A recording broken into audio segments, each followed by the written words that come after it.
Good morning, everybody. It's your boy Endorse, and I'm back with another video, guys.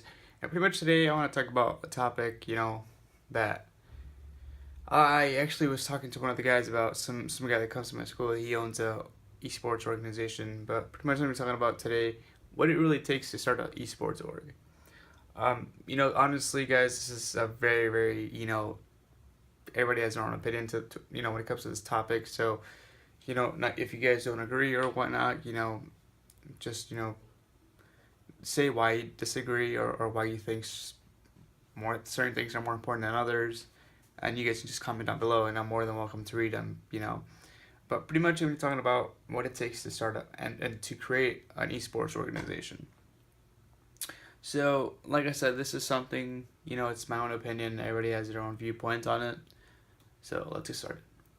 So first off, one of the main things that it takes to really start an esports organization is probably commitment. When I started ELN back in Ghost, honestly, so 3 games ago, I started the whole idea of ELN, the whole branding type of thing. My hand kind of hurts, so sorry if I shake a little bit. But the whole idea of it, I kind of started it, and at first, it didn't really it didn't really take off. It was more of a just idea. It was there. Nothing really mattered. It was more of me just, oh yeah, that's my org. Whatever, right? Besides that commitment, I would say it needs a lot of commitment. I would say dedication, but it's kind of the similar thing, same thing pretty much. Same difference, right? Dedication.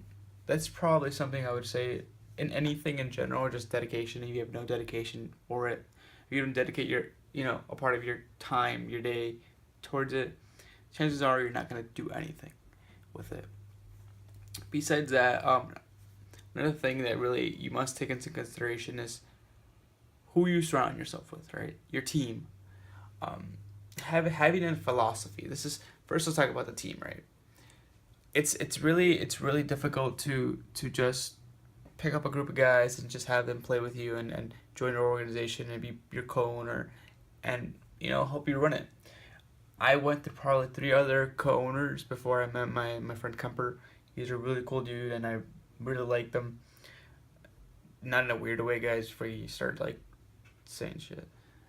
But it's all about who you surround yourself with, right? Your friends, the people that you decide to create this organization with. It's 10 times easier to make it with somebody else because you at least have that, okay, this person can take over if I ever need time for myself. Or, okay, this is somebody I can trust whenever I have a problem, they can help me solve it. Stuff like that. Besides that, like I said, besides your friends, the people that you surround yourself with in the organization, besides that, I would have to say what your philosophy is. That's something very, very important. A lot of these organizations, a lot of people that I know, for the most part, want to do this org thing because they think it's going to make them money, because they think it's going to make them famous, because they think it's going to, what's going on right now. Everybody's making an org because it's cool. And if that's your whole idea and the reason why you're doing it, go right ahead. You have the power to do that and you have the right to do that, and power to you.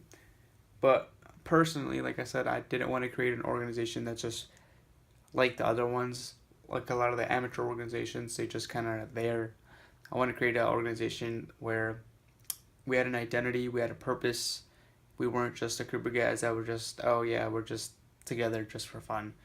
I wanted us to have a lot of character, be very exclusive in who we let into the organization and who is in the organization. But besides that, like I said, it's all about your whole philosophy on who you are as an organization, as a team. And, honestly, that's probably the most crucial thing of an org because it says a lot about them. So you have a lot of these other organizations. Like I said, I'm not bashing on any. I'm just giving examples that, their whole philosophy is just to gain followers and viewerships and become famous. There's other organizations that their purpose is to help the community grow in the esports scene of things, right? Stuff like that. So everybody has their own philosophy on what to do and what's right. Personally, here at ELN, we like to have a family foundation. Make sure that anybody that joins feels like a family, not just like part of an org or part of a team. We like to really make sure our players and our streamers or YouTubers, anybody that's a member, feels like they're taken into consideration, not just part of the team because they have, you know, ELN in front of their gamer tag or whatnot. But besides that, honestly, it takes a lot of effort, a lot of grinding. It's extremely frustrating at times when you try to pick up a team or something and it just doesn't work out, and you invested countless days, hours on, you know, scouting for a team and making sure this was the right team. It's really frustrating. It really is, and this is something that, you know, it's gonna happen. It's just like anything else. You know, you're gonna have to go through all the hardships, through all the BS, you know, to finally build yourself up. Um, but besides that, it's fairly simple when it comes to other aspects like design. Um, a lot of organizations don't understand that your logo has a lot to do with who you are. It's like the face of the organization, right? So here, let me give you guys an example. Before we got this logo, guys, we had, I believe, geez, like three other ones, and none of them really worked out. It was more like a hit or miss with them. Some people liked them, some people didn't like them. I personally, like, honestly, I saw this one and I really liked it. Shout out to Enjoy, the designer that created the logo.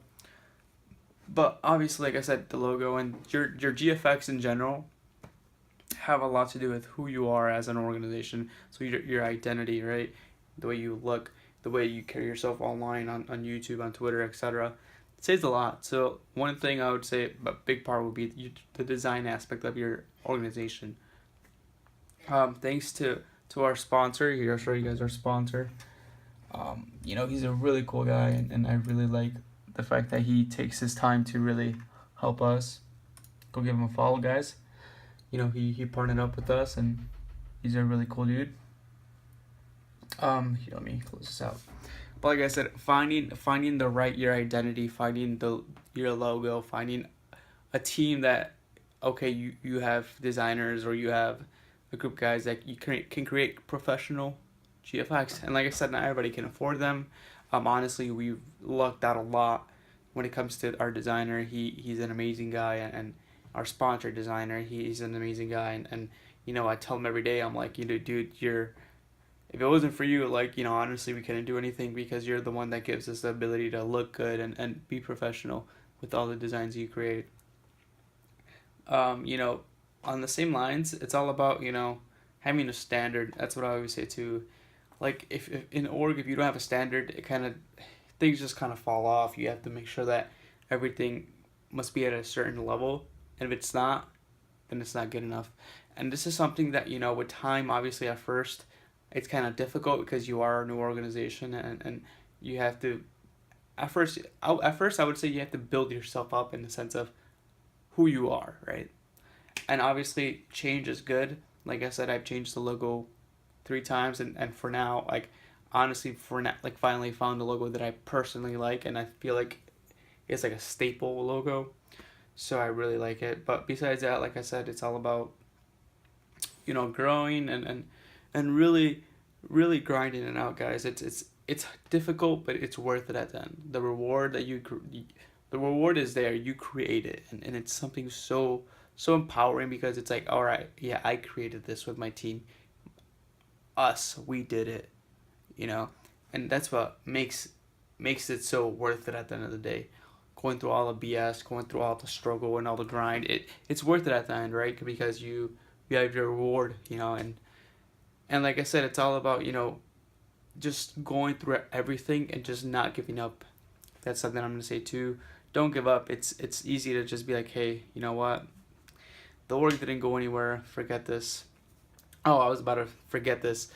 Um, Financially supporting the organization at first is not a big thing. Once you guys start growing, though, you guys will have to invest money. Hands down, I probably invested in the 3 years that since Elon started the whole idea, I've probably invested probably $300 just into like logos, probably, or designs. So you will invest a lot of money, and like I said, I don't remember how much I actually invested. It's just like an idea, and I'm probably exaggerating. But you will have to invest if it's not into teams, if it's not into logos, if it's not into like intros, if it's not, it's for other reasons, right? Giveaways, whatever. But you are gonna have to invest, and look at it from that perspective. It's an investment for your creation, for your team. And one thing I'm gonna say though, be smart with your money. Don't just give people money that because they people ask you for it. Make sure that you're, before anything, if a team asks for money, make sure that you let them know, what you expect from them if you do invest in, because technically it's an investment that you're doing into their team.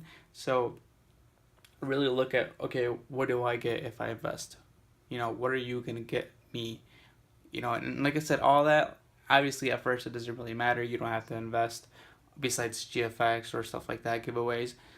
But when it comes to teams, at first you really don't have to. But at the end of the day, like I said, guys, it's all about, working hard. It really is, going through all the hardships and through all the BS. And then at the end of the day, just not giving up. Don't give up. It's gonna get harder before it gets easier. That's all I'm gonna say. And surround yourself around. Jeez, I can't even talk. Surround yourself around people. There we go. That have the same mindset that you do. That have the same goal, right? Because that just makes things 10 times easier. But yeah, guys, that's pretty much it. That's pretty much my tips on how to start an esports organization or org, however you guys want to call it. But if you guys have any personal questions or would like to mentoring or anything, I don't consider myself to be like the genius of organizations or anything, but at least I can pretty much tell you what I did, or guide you to see how you can create your own like brand and your own organization for yourself or for your teammates or whatnot. Because at the end of the day, this is a team thing, guys. It's not just me or whatnot. But yeah, if you guys have any questions, feel free to comment down below. I don't know, follow us on Twitter at ELN_esports, and follow me on Twitter at official endorse. But besides that, guys, I'm out. Peace.